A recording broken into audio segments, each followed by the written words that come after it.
Le riprese sono partite a Chioggia Sottomarina. Dalla prossima settimana, la data prevista è il 25, si inizierà a fare sul serio nell'ex base militare di San Siro.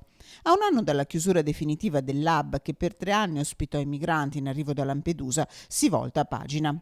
We Are Who We Are, la serie TV in 8 puntate firmate dal regista Luca Guadagnino, che racconta la storia di un gruppo di adolescenti la cui vita è legata alla base militare, che vedrà tra i protagonisti anche Francesca, figlia di Martin Scorsese, rappresenta una rinascita. Un hub cinematografico, effettivamente abbiamo voltato pagina da un'esperienza decisamente negativa a un'esperienza decisamente positiva.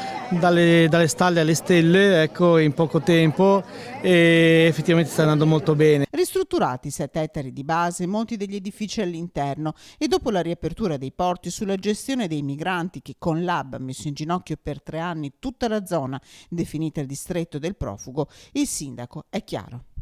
La gente è già in strada, ha le idee convinte su che cosa sia l'immigrazione e chi sono le persone da salvare, ha le idee precise su come lo Stato italiano deve affrontare il problema immigrazione. Ovviamente non slogan, ma lavoro internazionale, lavoro in Africa, sicuramente mai più hub.